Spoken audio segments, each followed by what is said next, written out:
Para ser un buen abogado no es necesario saberse los códigos de memoria, hay que saber interpretarlos. Buenas tardes, soy Marlene Torres y les doy la más cordial bienvenida a su programa Abogados Colegiados. El día de hoy tendremos una gran sección que es la sección La Voz del Derecho, conducida por el licenciado Joel Yáñez, quien tendrá como invitada a la maestra en Derecho Carla Julieta Gómez Quintos, con el tema Reforma al artículo 19 constitucional sobre prisión preventiva oficiosa. Los invito a que se queden con nosotros, es un tema sumamente importante. Les recuerdo también que tenemos un chat en vivo para que nos envíen sus preguntas, sus comentarios o cualquier cosa que nos quieran hacer saber. Pues bueno, sin más preámbulos, vamos al otro lado del estudio para iniciar con este interesantísimo tema. Muchas gracias. Muchas gracias, licenciada Marlene. Amigos de Abogados Colegiados, muy buenas tardes. Sean todos ustedes bienvenidos a su programa de La Voz del Derecho, un espacio diseñado y pensado para cada uno de ustedes, en el cual nos pueden enviar sus dudas, sus comentarios, algún tipo de información que requieran y de esa manera podamos estar en comunicación y que este tipo de información les pueda ser útil para su vida diaria, en el área laboral, en el área civil o en su área profesional. Sean todos ustedes bienvenidos una vez más y damos comienzo a su programa de La Voz del Derecho. Y bueno, sin más preámbulo, amigos, como ustedes saben, cada tercer miércoles de mes tenemos un invitado muy especial, un profesional con mucha capacidad intelectual para que pueda disipar cada una de sus dudas, y no es la excepción en esta tarde. Hoy nos acompaña una invitada muy especial, la maestra Carla Gómez, a la cual le doy la más cordial de las bienvenidas. Muy buenas tardes, maestra. ¿Cómo está? Buenas tardes, muchas gracias por la invitación, Joel. Al contrario. Aquí vamos a hablar de algo muy interesante. Por supuesto que sí, maestra. Un honor que esté con nosotros en su programa de La Voz del Derecho. Y bueno, amigos, precisamente para iniciar me gustaría que la maestra Carla nos pueda dar una breve reseña de lo que es su currículum, tanto laboral como académico, para que ustedes la puedan conocer y para que asimismo cada uno de ustedes pueda saber el tipo de información que les vamos a dar en esta tarde, maestra. Sí, claro que sí, Joel. Bueno, yo soy abogada, tengo 20 años o más ejerciendo la abogacía. Ok. Sí, tengo 10 años siendo docente. Perfecto. Sí, actualmente estamos incursionando en la docencia en línea, que es algo muy novedoso. Es correcto. Y que la verdad está rompiendo barreras y no hay marcha atrás. Es correcto. Como abogada yo siempre he sido muy feliz. Pero somos muy felices, sí, maestra. pero como maestra soy el doblemente feliz. Excelente. Hice mis estudios de maestría en la Facultad de Derecho de la Universidad Nacional Autónoma de México. Okay. Y bueno, como maestra de profesión, de práctica, he sido maestra en VM. Okay. En estos 10 años no he parado. VM me ha formado como docente de práctica, ¿no? Perfecto. Y bueno, soy defensor público en la capital del país, ya son 17 años que ando por ahí, y he estado muy íntimamente ligada con la materia penal. Penal, correcto. Sí, entonces este tema por eso lo traemos aquí a proyectarte hoy. Excelente. Sí. Pues como ustedes pueden darse cuenta, amigos, una profesionista muy preparada. Gracias. Y yo insisto, muchas gracias por estar con nosotros. No, Hoy vamos a tocar un tema muy especial, amigos, que es precisamente la reforma al artículo 19 constitucional. Amigos abogados, que ustedes puedan a través de este tema pues disipar algunas dudas o bien reafirmar algunas otras, y por qué no, que nos puedas escribir y que juntos podamos dar información que les sea de utilidad a cada uno de nuestros colegas. Y bueno, para iniciar, maestra Carla, si usted nos lo permite, a manera de introducción, preguntarle cuál fue precisamente el motivo de la reforma que se da a artículo 19 constitucional, maestra. Muy bien. Bueno, antes que nada quiero pedirles un poco de flexibilidad. Adelante, ando un poquito maestra. mala de la garganta y ahí de repente voy a hacer... No se preocupe, no se preocupe. Estamos aquí. Bueno, hubo una reforma muy interesante en nuestro país en el año 2008. Correcto. Se cambió el paradigma respecto de los derechos que se tenían que impartir al interior de la nación. Nosotros hemos escuchado mucho lo que es la soberanía nacional, que se ha venido manejando desde que la conocimos, yo creo que desde que íbamos a la primaria nos enseñaron el concepto. Correcto. Muchos fueron los ataques hacia la reforma constitucional del derecho en el 2008, porque se manejaba que había una intromisión a la soberanía en México. Okay. ¿Sí? Quienes somos, bueno, pues muy regionalistas, ¿sí? Pero que sí se dio un salto, porque ¿cuál fue el paradigma de cambio?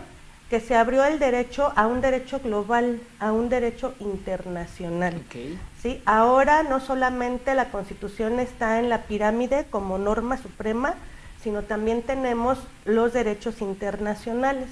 Como abogados, hoy tenemos la obligación de velar por los derechos de nuestros clientes, los jueces por los que son acusados, por los que son demandados, actores, por todos los gobernados. Como abogados debemos de apegarnos hoy a la norma internacional. Okay. Si la norma internacional tiene un derecho que privilegia al gobernado por encima de la Constitución. Excelente.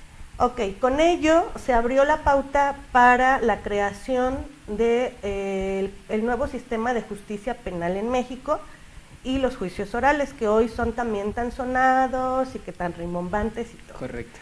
Ok, ¿qué se buscaba con esa reforma? Que hubiera un Estado de Derecho más garantista, ¿sí? Que el gobernado en México y el que llegara a México un extranjero, porque bien lo dice el artículo 1 constitucional, todo el extranjero que pise el territorio nacional tiene derecho a todo ese cúmulo de derechos que nuestra Constitución prevé. Correcto. ¿Qué se buscaba? Que fuera un Estado de Derecho más garantista, ¿sí? Que hubiera más justicia penal impartida hacia los gobernados. Se disminuye el catálogo de delitos en la Constitución y en los demás códigos penales a nivel nacional.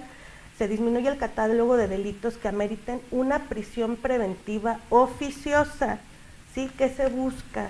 ¿Sí? Que sea un procedimiento más ágil, que no haya tanta gente en las cárceles, que haya una atención también especial para la víctima del delito, no solo para los acusados. Correcto. ¿Sí? Entonces, eso es lo que se busca, privilegiar a la sociedad con un nuevo sistema de justicia. Perdón que la interrumpa ahí, Claro, maestra sí. Carla. Dice algo bien importante porque se ha malinterpretado, ¿no? Ujú. Cuando se dio la reforma y cuando se comentó que precisamente iba a disminuir el catálogo, Ujú. lo primero que se dijo es que entonces iba a haber más delincuencia Ujú. porque era menor. En su experiencia personal, maestra Carla, ¿es así o hay una mala interpretación en ese sentido? Sí, totalmente hay una mala interpretación. Ok. Los motivos por los que se genera la delincuencia, al menos en nuestro país, no está ligado íntimamente con el derecho penal. El derecho penal es el resultado, ¿sí? La forma de acusar, de castigar, ¿sí? Pero el que se genere la delincuencia va enfocado a otras situaciones, a otras circunstancias, Los factores sociológicos, económicos que hay en nuestro país. Pero la delincuencia pues no ha disminuido. Okay. Ahora bien, ya se había disminuido el catálogo de delitos. El sistema de justicia penal o los juicios orales avanza con sus bemoles, Correcto. pero avanza, ¿sí? Yo preferiría, en mi caso, ser juzgada hoy en día con el peor juicio en juicios orales que se llevara a el mejor juicio de como Del se sistema llamaba anterior. antes del 2008. Okay. Totalmente, ¿sí? No estamos llegando a la perfección de un día a otro, pero vamos avanzando. Ok. Con la reforma de abril al artículo 19 constitucional, Ok.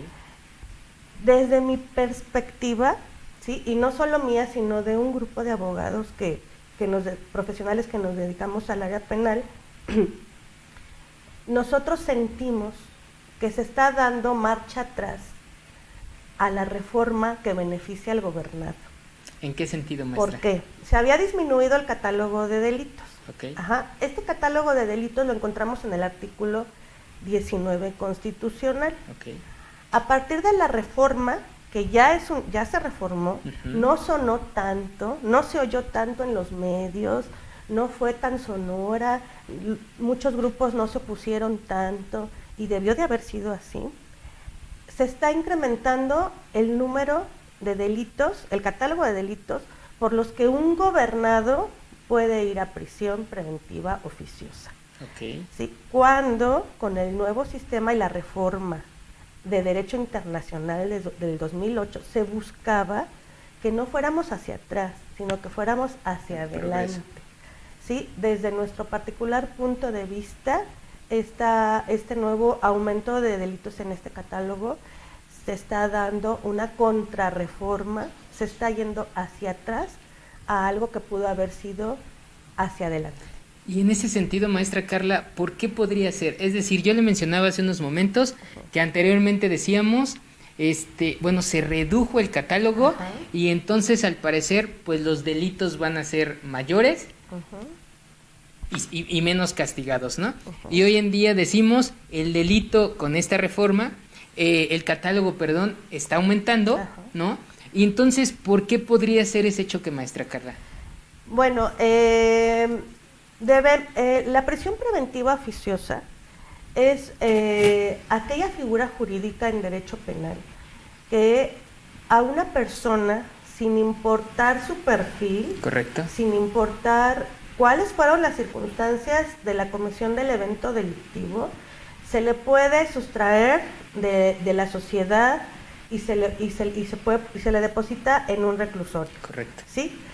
Sin saber su grado no importa su grado de peligrosidad, no importa si tuvo que ver o no en el delito, ¿sí? La comisión, no importa si hay 5 niños que dependen de esa persona, sí, son sus hijos y que es el único generador económico en su familia, ¿sí? Sin importar nada de eso, ¿sí? Se está previendo que la prisión preventiva oficiosa se sustraiga mientras investiga. ¿Sí? Eso es por lo que nosotros pensamos que está perjudiciándose al gobernado en México. Maestra Carla, fíjese que es importante mencionar, si bien es cierto que tenemos muchos colegas que evidentemente nos sintonizan, están con nosotros, el cual se los agradecemos. También hay algunas personas, maestra, que no tienen nada que ver con el derecho, pero que han escuchado muchas ocasiones precisamente sobre la prisión preventiva oficiosa. Entonces, a grandes rasgos, maestra, en términos muy coloquiales, preguntarle, en su experiencia personal, en sus términos generales, ¿qué es la prisión preventiva oficiosa, maestra Carla? Es, primero te encierro, después te investigo. Exactamente. Sí, en eso se traduce. Y aunque haya personas que no sean abogados, que nos estén sintonizando, el derecho está en nuestras vidas, en todo momento, desde que nacemos hasta que después de muerte. Exacto. Cuando eres producto de la concepción, hay un cúmulo de derechos. Después de fallecido, todos tus bienes son sujetos a un cúmulo de derechos. Exacto. Subimos a un camión, hay un contrato de prestación. Exacto. Entonces, el derecho siempre está en la vida de todos, aunque no lo percibamos tan directamente. Es correcto. Y es que, maestra, hay un cierto temor, ¿no? Sí. Hoy vemos en las redes sociales cómo de manera muy natural, muy constante, se suben videos, ¿no? Ya hoy hay un retén, está la Policía Federal, está la Guardia Nacional y nos detienen. Y ya hay un temor, maestra, y de inmediato sacamos el teléfono y los queremos grabar por el hecho de que nos piden que pueda ser por prevención, pues una investigación en el auto, ¿no? Una revisión, mejor dicho. Entonces, en ese sentido, maestra, pues hay ese miedo de que muchas veces la gente dice, es que tal cual te toman, te detienen, y bien decía usted, son privados de la libertad. No tiene nada que ver con lo que es la prisión preventiva, ¿no? Es decir, ahí está ese temor, maestra, pero, ¿no? En ese tenor, sí, perdón. Así es, pero podemos llegar a la prisión preventiva. Exacto. La pregunta inicial que me hacía Joel era que cuál fue el motivo. Los legisladores manifestaban que se busca combatir la impunidad. Ujú. Y bueno, estamos viendo que no es la forma. Correcto. Hay estadísticas que lo demuestran. Y bueno, sí, definitivamente nos da pena como abogados decirlo, pero vivimos en un país en el que se siembran evidencias, en el que se fabrican testigos Correcto. falsos, en el que se fabrican delitos. Entonces, como ciudadanos, grabamos cuando nos detienen. ¿Por qué? Porque nos pueden colocar un arma y uno de los delitos que hoy en día se adjunta a ese catálogo de delitos en el 19 constitucional tiene que ver con la portación de armas. Exacto. Entonces, debemos de tener mucho cuidado, ¿sí? Lo de menos es que nos puedan sembrar un cuchillo, como yo siempre he dicho, un cuchillo cebollero, que en la Ciudad de México el delito se conoce como portación de arma apta para agredir. Pero nos pueden sembrar un arma. Correcto. ¿Sí? Y entonces, mientras nos investigan, mientras se sabe si era o no era, si tiene nuestras huellas o no tiene nuestras huellas, no vamos a poder obtener una libertad. Correcto. Vamos a tener que ir a una prisión preventiva oficiosa.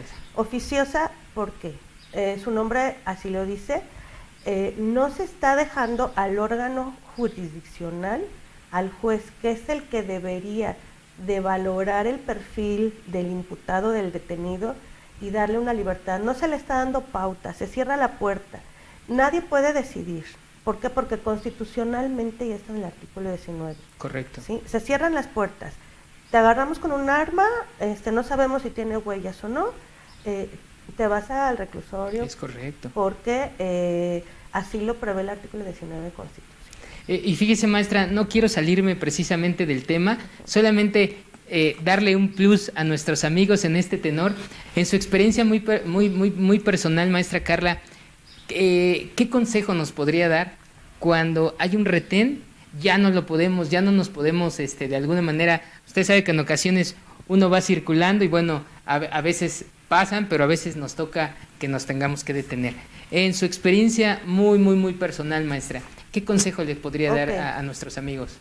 Bueno, me ha sucedido Exacto. el retén, ¿sí? Entonces, bueno, como abogada, yo lo primero que sugeriría es no asustarse, que es lo primero que debemos de tener un control sobre nosotros Correcto. mismos, porque a veces ese miedo nos hace hacer conductas que no son las más correctas en el momento. Y que pueden llamar la atención Exactamente. de alguna manera a seguridad. Exactamente. ¿No? Ahora bien, guardar la calma. Yo sé que no vengo circulando bien, sé que tengo mis documentos en forma, porque también tenemos derechos, pero también tenemos obligaciones. Correcto. Sí, tengo mi auto en buenas condiciones, mi licencia de conducir, todo. Se acercan a revisar mi auto. Normalmente yo no bajo la ventana completamente de mi auto. Correcto. Pregunto a qué se debe. Casi muchas veces te preguntan, a mí me han preguntado que si aliento alcohólico, pues no conduzco con aliento alcohólico. ¿Sí? Nosotros tenemos que estar conscientes de que debemos de hacer las cosas con orden para vivir mejor. Es correcto. ¿Sí? Si nosotros traemos aliento alcohólico, si traemos un arma, si traemos drogas, pues entonces sí habrá algún problema. Es correcto. ¿Sí? Entonces, primero, guardar la calma, guardar los lineamientos, bajar el cristal un poco y decir que no pasa nada. A mí nunca me han abierto mi vehículo, no me han abierto nunca mi cajuela, nunca me he bajado del vehículo. Es correcto. ¿Sí? Que es algo también, muy importante así mencionarlo. No me he bajado del vehículo, solamente lo mínimo la ventana para ver qué sucede y vámonos, porque no hay nada que... Claro, si ya hay algo más que sea violento, pues sí grabar, llamar a su abogado de cabecera. Correcto. ¿Sí? Recordemos que aquí en México se te deben de hacer saber tus derechos cuando eres detenido, en el instante preciso que se te está deteniendo. Correcto. ¿Sí? Entonces, y guardar silencio, ¿sí? Si tú hablas, te puedes perjudicar mucho. Es correcto. Así, yo siento que debemos de actuar. Excelente, muchas gracias, maestra. Fíjese que tenemos algunos amigos, el cuales agradecemos mucho que nos están escribiendo. Un saludo a Joshua, a Unar, a Felipe Cruz, a Griselda Estrada. Y fíjese, maestra, en ese tenor de lo que es la prisión preventiva, nos hacen una pregunta muy importante. Prácticamente sería: ¿en qué consisten las medidas cautelares? Okay. Recordando que obviamente estamos platicando acerca de la prisión preventiva oficiosa, el derecho penal, y una excelente pregunta que era importantísima no dejarlo fuera, maestra, prácticamente: ¿en qué consisten las medidas cautelares? Así es. Las medidas cautelares, como su nombre lo indican, son medidas que van enfocadas con cautela, una cautela. Es decir, si nosotros somos enviados ante un juez para determinar nuestro grado de peligrosidad y ver si se lleva un proceso en nuestra contra, Okay. ¿sí? Hay un catálogo de medidas cautelares que se prevé hoy en día, hoy en día, y que van desde una cantidad económica, desde un aseguramiento de cuentas bancarias, desde una libertad, y solamente en materia penal, estamos hablando de materia penal, correcto. Ir a firmar cada semana, cada mes, y la más agresiva es la prisión preventiva oficiosa. Desde mi particular punto de vista, no se debería de aplicar, ¿sí? Yo comulgo mucho con la libertad de las personas, ¿sí? Es lo más valioso, no es la vida. Y yo quiero que reflexionemos, las personas que tienen 70 años en un reclusorio de condena, si tú les preguntas qué es más valioso para ellos, si su vida o su libertad, te van a decir su libertad, porque no va a valer la vida 70 años en un reclusorio. Por supuesto. Entonces, las medidas cautelares son medidas con cautela que va tomando el juez cuando una persona es puesta a su disposición para poder llevar a cabo un juicio de manera satisfactoria. Correcto. ¿Sí? La más grave, como digo, es la prisión preventiva oficiosa, y las medidas de cautela son con la finalidad de que el imputado no se sustraiga de la acción de la justicia, se garantice el proceso y se cuide también por los derechos de las víctimas. Y en ese tenor, maestra, para seguir ese caminito, prácticamente la pregunta sería: ¿en qué casos procede y en qué casos no procede la prisión preventiva? Ok, bueno, como ya vimos, estamos hablando de la reforma del artículo 19 constitucional. Correcto. ¿En qué casos va a proceder? Pues en los casos que esté previsto en el párrafo segundo del artículo 19 constitucional. Ahí está el catálogo de delitos. Se agregó incluso el abuso sexual contra menores. Correcto. No quiero que se confunda mi postura. Nunca voy a estar a favor de los hechos antisociales que vulneren la sociedad, que vulneren a los niños. Correcto, Nunca, jamás. correcto.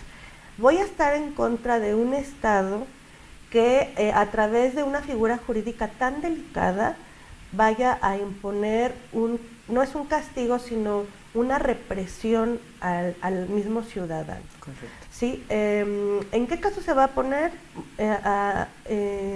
Cuando esté uno de los artículos que se prevén, de los delitos que se prevén en el artículo 19 constitucional. ¿En qué casos no? Pues en todos los que queden fuera, ¿sí? En todo este catálogo de delitos que quede de ese párrafo segundo. Muchas gracias.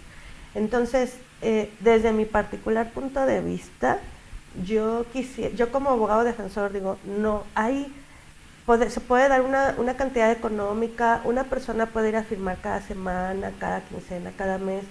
Incluso hoy en día están muy de moda los brazaletes electrónicos que se les colocan a los imputados en su pie para que puedan estar en su domicilio, ¿sí? Mientras se lleva un proceso penal. Okay. Hay muchas formas, debería de llevarse, el proceso penal pertenece a la rama del derecho que es la más vulnerable, la más sutil, ¿sí? A la que los seres humanos deberían acudir siempre al final. Tenemos el derecho civil, tenemos el derecho familiar. Deberíamos como abogados acudir siempre a esas ramas del derecho. Y solamente como última ratio o última razón al derecho penal. Como sociedad deberíamos de reflexionar que hoy en día gritamos por justicia y creemos que esta es la solución, pero el día que uno de nuestros familiares, amigos, conocidos se encuentra en esta circunstancia, va a cambiar nuestra forma de ver las cosas. Entonces, para mí no debería de imponerse, ¿sí? Deberíamos de acudir a otros medios, pero bueno, ahí está el artículo 19 constitucional y es el que nos marca la pauta. Correcto. Yo tengo que subrayar, maestra Carla, que al final del día, bien lo dice usted, tenemos que reflexionar, porque muy desafortunadamente, bien decimos, ¿no? Hasta que nos pasa, pues evidentemente queremos que se ejerza todo el peso de la ley sobre las personas, pero sí es bien importante mencionarlo, decirlo, que nos hemos olvidado de la parte social, que nos hemos olvidado de ayudar al necesitado, que nos hemos olvidado de impulsar a los jóvenes a que sigan estudiando. Rápidamente les platico un caso. Hay una localidad donde hay un gran grupo de jóvenes y un grupo muy minoritario de niños, y hablo en una proporción de 10 a 30 aproximadamente, y en donde prácticamente los condóminos, por hacer algo en ese lugar, pues al final del día quieren poner unos juegos y cerrar unas canchas de básquetbol y de fútbol. Y entonces la pregunta que ellos me hacen es si esto es posible, y luego su comentario es: ¿por qué nos van a cerrar unas canchas donde jugamos todos los días y donde a un ladito bien pudieran estar los juegos? Pero esto es porque prácticamente al estar jugando los muchachos, pues sí, de alguna manera los pelotazos, etcétera, la gente que va pasando. Pero aquí debemos de reflexionar qué es más importante, maestra, que los jóvenes se puedan desarrollar en el deporte, o que desafortunadamente, como bien decían los jóvenes, a manera, entre comillas, digo, de amenaza. Entonces lo que tenemos que hacer es, pues ahora nos vamos a dedicar a otra cosa, porque nos quitan la parte de poder, el espacio de poder jugar, ¿no, maestra? Claro. Entonces hace falta, como bien usted dice, esa reflexión para evitar correr al ámbito penal, ¿no? Así es. Y que de alguna manera pueda haber un mejor desarrollo social, maestra Carla, ¿no? Sí, es triste esa parte, porque dices, bueno, vivimos en un estado donde hay mucha represión. Correcto. En donde como sociedad no queremos reflexionar, estamos sedientos de justicia, y esa sed de justicia nos hace caer en actos, para mí, reprobatorios. Correcto. ¿Sí? Todos queremos justicia, eso me queda muy claro, me incluyo. Todos queremos justicia, pero yo creo que los caminos que estamos eligiendo no son los correctos. Es correcto. Debemos de empezar a cambiar nuestra mente social, todos como sociedad. Y bueno, yo siempre he comentado en los salones de clase, siempre les digo a mis alumnos a manera de reflexión, miren, siempre se menciona que no hay recursos para una política de prevención, ¿sí? Pero si una persona se roba un gansito, ¿sí?, con el anterior sistema, correcto, sí hay recursos para el policía, para el defensor público, para el ministerio público, para el juez, para el carcelario, para la patrulla. Entonces dices, bueno, sí hay recursos para reprimir, para castigar, pero no están habiendo recursos para prevenir. Y esa es la parte en la que México, pues, nos estamos quedando cortos. Exactamente. Sí. Fíjense, en ese tenor también nos hacen la pregunta, maestra. Yo sé que ya lo platicamos un poquito, pero si pudiéramos incorporarle un poquito más, nos dicen que ¿cuáles son los delitos específicos que se incorporaron en el artículo 19 constitucional? Nos piden hablar un poquito acerca del aborto, que sí tiene que ver precisamente con esta reforma, pero ¿cuáles son aquellos delitos, maestra Marta, Carla, perdóneme, que se incorporaron al catálogo? Pues básicamente el Estado está buscando, el nuevo gobierno que está llegando, estamos hablando de un populismo penal. Correcto. ¿Sí? De un populismo penal, ¿por qué? Porque le estamos diciendo a la gente, mira, si vamos a combatir el huachicoleo, si vamos a combatir la corrupción, y vamos a combatir todo aquello que yo vengo pregonando, y lo vamos a incorporar al 19 constitucional. Correcto. Entonces, por eso se están agregando delitos en materia de hidrocarburos, ¿sí? Se están adjuntando delitos en materia de corrupción, ¿sí? Y aunque no se está especificando todavía claramente en qué consiste, ¿sí? O sea, si yo voy manejando una pipa y lo que traigo en la pipa, estoy cometiendo un delito, no lo estoy cometiendo. Perdón, Sí. y ahí le interrumpo, maestra, por una situación que me ha tocado ver muy específico y muy sencillo. Autopista México-Pachuca, Sí. que es obviamente el lugar donde transitan las pipas, porque van del centro hacia los municipios. Es muy común, así tal cual, van circulando, se acerca la Policía Federal, o evidentemente les hace que se detengan y empiezan a revisar documentos. Solo es duda, maestra, ¿no se supone que las pipas, que al final del día son gaseras, primero creo yo pensar que tienen permiso para circular, y segundo usted está mencionando claramente la corrupción, ¿no? Así es. ¿Por qué? ¿Cuál es la situación del que tengan que detener las pipas? Así es. Cuando traen un número de placa, cuando traen un número económico y cuando al final del día traen un permiso, maestra. En efecto, digo, todos los autotransportes del público, del sector público o no público, pero que son para un servicio público, correcto, deberían seguir un protocolo para poder circular, evidentemente, en algunas vialidades. ¿Sí? Hay vialidades en las que no está permitido circular. Sí, e incluso hay horarios, correcto, sí, en los que los vehículos de carga muy pesada pueden circular y no pueden, tanto vialidades como horarios. Sí, aquí muchas veces, bueno, tendríamos nosotros que ver cuál es el permiso o cuáles son los lineamientos de circulación de esos vehículos, sí, y si están cumpliendo con la regla, sí.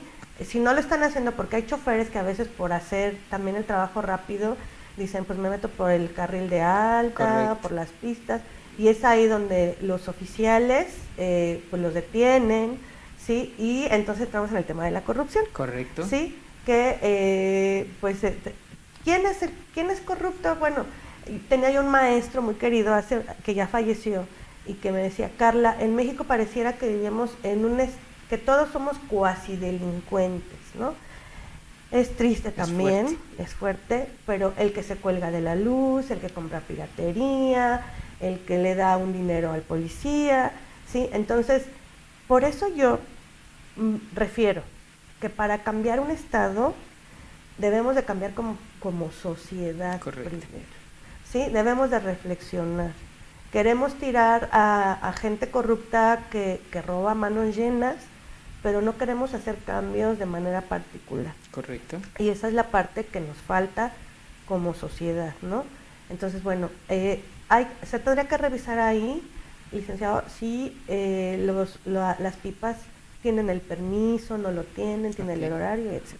Perfecto, sí. Excelente. Y maestra, en ese tenor, obviamente siempre decimos vamos haciendo un embudo, vamos cerrando, pero sí es importante mencionar cuál sería esa comparación, maestra Carla, entre el antes y el después en el artículo 19 constitucional. Muy bien, antes de la reforma del 2008 teníamos un artículo 19 constitucional que nos hablaba del auto de formal prisión. Correcto. Sí, que incluso en el argot jurídico todos decíamos que era como un vaso de agua.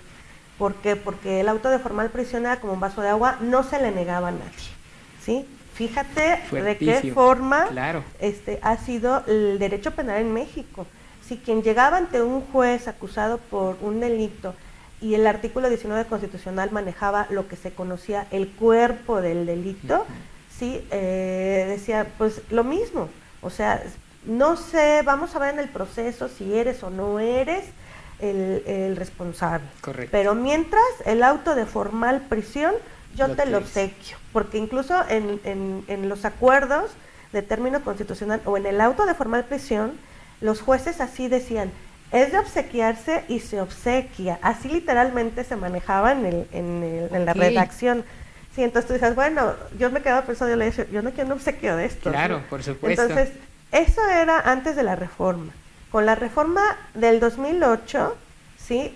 Nuestro artículo 19 constitucional ya se abre a un derecho internacional, se abre a un mínimo catálogo de delitos de prisión preventiva oficiosa, se busca la forma de que una persona pase menos tiempo en la cárcel. Tengo 20 años entrando a un reclusorio, minutos como abogada, y aún así para mí sigue siendo algo que impacta. Claro, por supuesto. Imagínate una persona que se le dicta prisión preventiva oficiosa y va a estar un año, año y medio, y que al final le digan, usted no fue, disculpe, bye. Pues le cambias la vida, le destruyes la vida, ¿no? Ese era el cambio que se buscaba en el artículo 19 constitucional, ¿sí? Que hubiera menos delitos, que se trataran de otra forma, ¿sí? Y que se logró hasta antes de la reforma del abril del 2019. Y digo porque podrían decir, ay, qué exagerada está siendo Carla, ¿no? Es que han sido 7 meses, maestra. Sí, perdón. Pero miren, les voy a comentar. Si se hizo una reforma en abril del 2019, en el que se incorporan un grupo de delitos, atendiendo a lo que promulga el nuevo gobierno, podemos abrir la puerta más. Y eso es lo que a mí me da miedo, ¿sí? Que tú digas, ahorita ya se abrió la puerta, por ejemplo, al delito de abuso sexual en menores. No estoy de acuerdo con el abuso sexual, lo juro. Sin embargo, yo he visto en mi práctica profesional gente que acusa por quedarse con un menor, ¿sí? Que acusa a un padre de familia de abuso sexual, aunque no haya cometido el delito, correcto, porque se quieren quedar con el menor. Entonces, imagínense la gravedad del asunto. No todos los que son acusados por abuso sexual son abusadores. Correcto. No todos los que son acusados por el delito de robo son ladrones. No todos los que son acusados por el delito de homicidio cometieron el delito por las mismas circunstancias. Correcto. No seamos una sociedad carnívora, sangrienta. Debemos de ser una sociedad que debe de pensar y reflexionar más lo que está haciendo. Y es que en ese tenor, maestra Carla, nos estamos desviando demasiado porque en el ámbito familiar, ya lo decía usted, estamos aconsejando como abogados el decir, vámonos a la vía penal, y con ello, simple y sencillamente, vamos a lograr una guardia y custodia, pero estamos olvidando, maestra Carla, precisamente que uno de los factores o a una de las personas a las que vamos a dañar son a los menores, maestra Carla. Y muy desafortunadamente, ello sí provoca que el quedarse con una persona que realmente le va a causar un daño, pues no solamente va a ser un daño emocional y psicológico al niño, sino también en la sociedad, ¿no, maestra Carla? Sí, y bueno, miren, yo también les comento mucho a los alumnos, porque muchos quieren dedicarse a la materia penal, ¿no? Entonces, yo siempre les recomiendo leer un libro, ¿sí? Siempre digo, si quieres ser abogado penalista, debes de leer un libro, sí o sí, siempre. Que es un libro que es el de Víctor Hugo, Los Miserables, ¿sí? Porque te vas a dar cuenta que Jean Valjean no era ni tan malo, ni que el policía era el tan bueno, sí, y que la sociedad tenemos un lado oscuro todos y un lado claro, sí, y que debes de ser muy objetivo. Está la versión live, la película, está apenas hubo una obra de teatro, ¿no? Pueden ver la película, pueden ver el libro, ¿sí? Correcto. Porque vas a trabajar en un área del derecho que es muy sensible. Que va a abrir un panorama distinto. Que va a abrir un panorama, ¿sí? Y que no todos son malos, ni todos son buenos. Hay matices, ¿no? Entonces hay que tener mucho cuidado. Si estamos en el Ministerio Público, lamentablemente, bueno, yo he visto durante estos años que sí es duro reconocerlo, pero hoy en día se fabrican delitos. Sí. El Ministerio Público quiere seguir trabajando a la vieja usanza. El Estado, no ellos, sino las procuradurías tienen malas prácticas. Dan bonos porque se vaya más gente a la cárcel para cubrir estadísticas nacionales. Claro. Se dan bonos a los policías en la calle por detenciones, por eso tienen que sembrar droga, tienen que sembrar armas, tienen que sembrar. Entonces, el día que nuestra política de Estado cambie, México dará otro paso. ¿Quién llega a esos altos mandos? ¿Quién llega a esos altos cargos? La gente, el pueblo. No está viniendo gente de otros países, ni de otros planetas. Entonces la sociedad debe de reflexionar. Y debemos, yo creo que también, maestra Carla, debemos de reflexionar también los abogados. Así es. Porque desafortunadamente usted lo decía, la corrupción no solamente se da en los servidores públicos. Usted mencionaba que ellos quieren seguir trabajando de una manera antigua, pero también nosotros como abogados, desafortunadamente, en muchas ocasiones nos prestamos justamente a ello, maestra Carla, a trabajar de la manera anterior, cuando tenemos un nuevo código de justicia, en el cual, código nacional, perdón, donde pues podemos hacer que las cosas se hagan como tiene que ser, y donde bien lo decía usted, debemos de reflexionar muy específicamente en que la sociedad pueda cambiar, maestra, porque también yo reflexionaba, ahorita usted decía, a veces nos quejamos de esos grandes delitos, ¿no? Sí. Pero también desde nuestro hogar nosotros cometemos esos grandes delitos. Así es. No pagamos luz, no pagamos agua, no pagamos muchas otras situaciones que nos meten en esa corrupción, maestra Carla, y de la cual nos vamos haciendo partícipes y vamos provocando una bola de nieve, maestra Carla. Entonces, qué importante es que también nosotros como abogados podamos reflexionar en ese tenor, maestra Carla. Sí, yo creo que debemos de reflexionar todos como sociedad. Correcto. Mira, con la reforma del artículo 19 constitucional, pareciera que estamos ante la presencia de un derecho penal del enemigo, así se le conoce a esa figura. ¿En qué consiste esta derecho penal del enemigo que fue acuñado por los alemanes, los penalistas alemanes? ¿En qué consiste? En que precisamente no te voy a castigar, pero te voy a reprimir, aún sin saber si eres responsable o no. Pareciera que te estoy castigando. Correcto. La gente va a estar muy feliz, la voz populi allá afuera va a ser feliz porque va a decir, detuvieron al violador, detuvieron al asesino, detuvieron al que portaba el arma, y hay una justicia que aparentemente se está llevando a cabo. Correcto. Sí, estamos tomando caminos que no son correctos. Sí, porque después el proceso da pie a que esa persona sí va a estar en prisión preventiva. Como abogados debemos reflexionar, claro, ¿qué va a pasar? ¿Qué haría yo como abogada si una persona llega, lo detienen, a ver si eso no es, pero mientras se va a prisión preventiva oficiosa? Correcto. Vamos a estar buscando una salida que es muy conocida, que se llama procedimiento abreviado. Correcto. Ajá. Entonces, el procedimiento abreviado, ¿qué significa? Sí, que seas tú o no seas responsable. Como quieres tener tu libertad, vas a decir que sí lo eres. Correcto. Sí, porque ya una vez que estás encerrado, que estás ahí acomodadito en el reclusorio, vas a decir, por todos los cielos, lo hice. Correcto. Me quiero ir de aquí. ¿Sí? El que lo hizo, digo, bueno, el que no lo hizo, pues imagínate el impacto, ¿no? Ahí psicológico, social, familiar, etcétera. Que aunque pueda ser reducida la pena, maestra, no le va a quitar el que desafortunadamente tenga que estar privado de su libertad, ¿no? Así es. Entonces, digo, si nosotros como abogados entramos a locutorios, entramos a gobierno, entramos a mesa de prácticas, y siempre te vienes con un mal sabor de boca. Correcto. Siempre. El que no se sale con un mal sabor de boca del reclusorio, no sé. Algo está pasando. No sé, ajá. Ahora imagínate una persona que está ahí, no ya un año, una semana. Correcto. Sí, es un abusador sexual, supongamos que no lo fue, sí, y son recibidos con violaciones. Correcto. Entonces, yo creo que nunca vas a ser el mismo, y menos aún si no lo eres, ¿no? Correcto. Aunque lo seas, tampoco vas a salir perfeccionado en otros delitos. Es correcto. ¿Sí? Pues maestra Carla, en ese tenor también hacerle una pregunta muy específica para ir cerrando este programa, en el cual les agradecemos que nos estén acompañando. ¿Cuál es la visibilidad a futuro del nuevo sistema de justicia penal, maestra Carla? Sí, claro que sí, licenciado. Mira, el sistema de justicia penal, yo siempre he dicho que para llegar, yo creo, a que sea perfecto, 100 años. Ya no lo vamos a ver nosotros. Claro.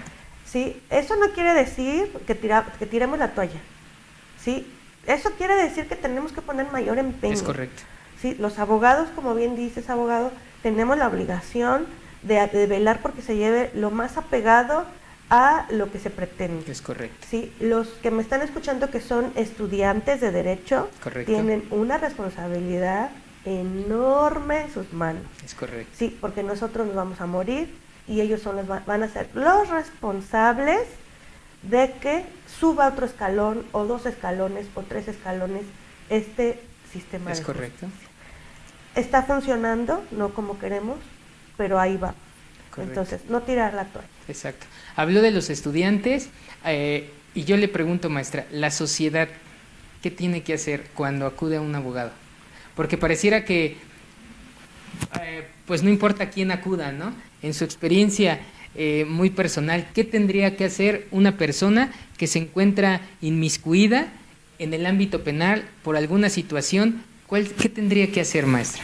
Sí, desde luego, como ya comentábamos de aquel ejemplo cuando detienen a una persona, en México antes no se preveía, ¿sí? Que tenía que garantizar sus derechos, el policía hacerle saber sus derechos, que guarde silencio, sí, que tiene derecho a un abogado. Exacto. Ajá. Entonces, hablar, ¿sí? Luego los policías van a querer investigar qué pasó enseguida, ¿eh? Entonces, no tener miedo, ¿sí? Estar muy seguros, haya yo cometido o no el evento, porque puede ser que sí lo cometí, eso no significa que yo tenga que hablar. Claro. ¿Sí? Lo cometí, no lo cometí, de todas maneras yo tengo derecho a guardar silencio y hablarle a mi abogado. Y no voy a hablar y no voy a decir absolutamente nada hasta que esté mi abogado. Correcto. Si me quieren golpear, si quieren, nosotros podemos denunciarlo.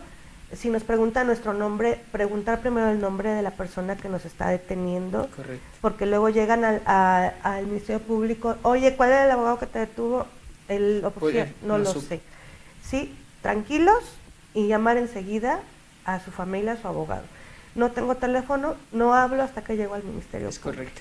Y en abogados colegiados, maestra, siempre decimos acudir a un abogado preparado, ¿no, maestra? Muy bien. Porque muy desafortunadamente, pues a veces en esa desesperación, pues acudimos a personas que desafortunadamente no están preparadas en el ámbito penal, maestra, que desafortunadamente volvemos a lo mismo, hay corrupción y que muy desafortunadamente pues no tienen esa calidad ética, maestra, de hablar directamente con la verdad en cuanto al cliente, ¿no? Y exponerle cuál es su situación jurídica real y verdadera por la cual está pasando el detenido, ¿no, Así maestra? es. Entonces, pues también tomar en cuenta que hay que acudir a este tipo de personal personas, calificado. ¿no? Exactamente. Así es. Entonces, amigos de abogados colegiados, pues yo le quiero preguntar, maestra Carla, para cada uno de nuestros amigos que nos ha estado escuchando, agradecemos a nuestro amigo Manuel Telles, a Nancy Monroy, Guillermina Aguilar, Paloma Roa, Joshua Estrada, Anuar Enrique. Gracias a cada uno de ustedes que ha tomado la molestia de escribirnos, nos llevamos cada uno de sus comentarios. Pero maestra Carla, nos gustaría saber, para nuestros amigos que nos están sintonizando, dónde la podemos localizar, dónde la podemos encontrar, en alguna situación, maestra, que podamos acudir a usted, por supuesto. Ok. Ay, perdón. No se preocupe. Miren, yo soy defensor público en la capital del país. Ok. Todas las personas que puedan ser acusadas por un delito tienen derecho a un defensor, a un abogado que los asista. ¿Sí? Si no tienen un abogado particular, en cuanto llegan al Ministerio Público, deben designarles un abogado público. Ok. ¿Sí? Perdón. Ya les decía yo que andaba mal. De todas maneras, vamos a estar en una conferencia. Ok. El próximo 26 de noviembre, Ok. a las 5 de la tarde, en Ecatepec Centro. Los esperamos. Claro que sí. No sé si es en el salón La Carreta, que está en Mario Moreno, y podemos ahí platicar también sobre varios temas de derecho penal. Ok. Sí, y bueno, pues tengo también el Facebook, que es Carla Gómez, sí, y me pueden encontrar ahí, hacer cualquier pregunta de manera jurídica, por supuesto, ahí está.